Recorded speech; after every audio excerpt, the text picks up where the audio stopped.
Доброго времени суток, друзья! Вы на канале Дивный творческий мир, а я сегодня буду делать очень простую интерьерную картину с помощью горячего клея.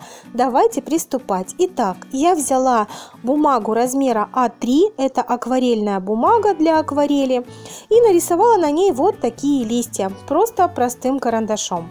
А теперь беру термоклей, хорошенько разогреваю термопистолет и по контуру обвожу все детали своего рисунка. Все это достаточно просто.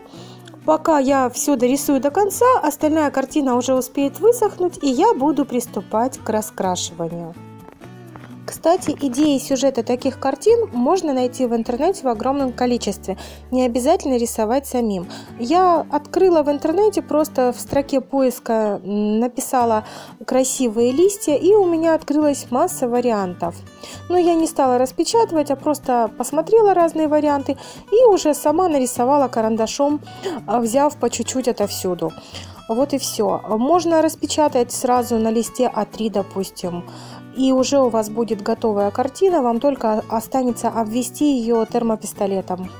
Тут уже масса вариантов. Если вы хорошо рисуете, можете нарисовать сами любой сюжет и точно так же обвести все это горячим клеем и дальше раскрашивать. Я думаю, с такой картиной справится буквально каждый, и можно изобразить все, что вам нравится, и все, что подходит для вашего интерьера.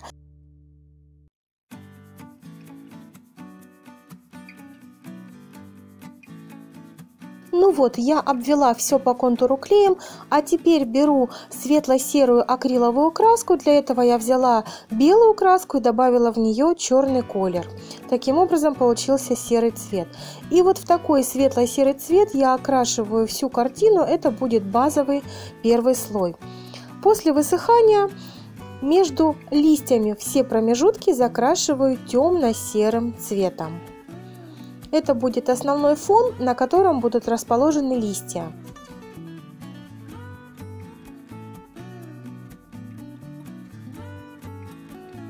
Когда все промежутки между листьями закрашены, приступаем к самим листикам.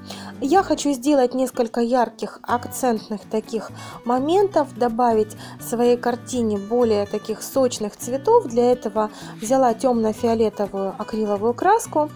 И несколько листочков, вот у этого листа будет низ у меня темно-фиолетового цвета. И еще соседний листик сделаю потом чуть попозже, сейчас раскрашу вот этот листик слева. То есть добавляю несколько ярких пятен в своей картине.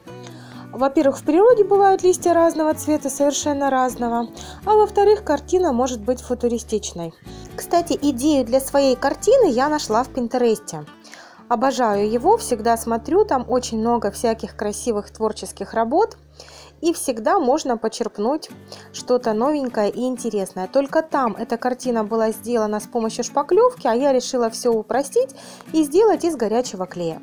Итак, я продолжаю раскрашивать. Верх листочка я сделала светло-светло таким мятным оттенком. Вот этот соседний лист у меня уже будет иметь другой зеленый оттенок. И так буду двигаться дальше, чтобы листья отличались друг от друга и имели разные оттенки. Мне кажется, это будет смотреться интересно, и они не будут сливаться на общем фоне. Итак, раскрашиваем всю картину.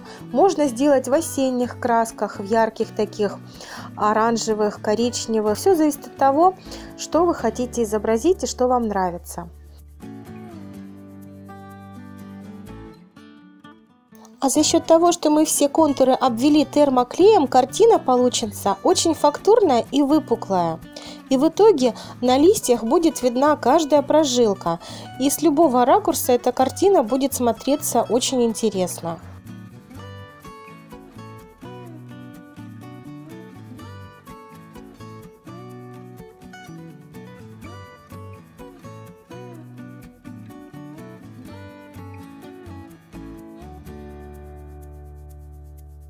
После раскрашивания я хочу выделить все выпуклые детали серебристым металликом. Но в принципе можно картину оставить вот в таком виде, просто раскрасив ее. Она и так смотрится достаточно интересно. И вот эти выпуклые прожилки тоже видны. Я раскрасила, а пока приступаю к нижней части картины, то есть к ее обратной стороне. Я взяла картон такого же размера, нанесла на него клей, у меня полимерный клей, и просто сверху приклеиваю обои, чтобы задняя часть картины выглядела достаточно эстетично. Сделаю надрез и вставлю петельку из джута, чтобы был подвес и картину можно было повесить на стену. Оставляем, как всегда, по периметру припуск сантиметра 1,5. Делаем надрезы произвольного размера, примерно с интервалом 2 сантиметра. И затем наносим на этот припуск полимерный клей, либо на картон, на крайнюю часть картона по периметру клей.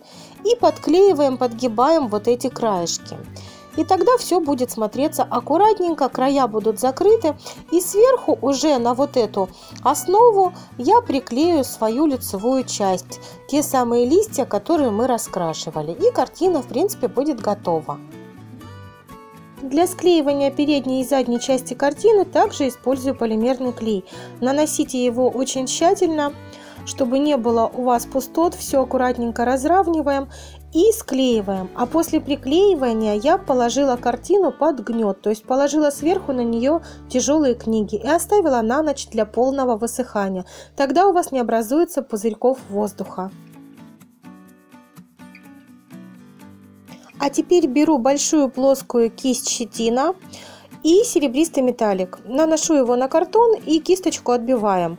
И наносим на картину этот металлик так, чтобы кисть у вас фактически лежала параллельно картине. Я постоянно ее вот кладу как будто параллельно. И в таком положении наношу эту краску. И тогда она ложится только на вот эти ребрышки, только на выступы и только на прожилки листьев. А фон, краска остается нетронутой. Вот и все, картина готова. Надеюсь, вам будет полезен этот простой мастер-класс. Так можно сделать любую картину для дома. А на сегодня я с вами прощаюсь. Всего вам самого доброго и, как всегда, творческих успехов и побольше рукоделия в вашей жизни. Пока-пока!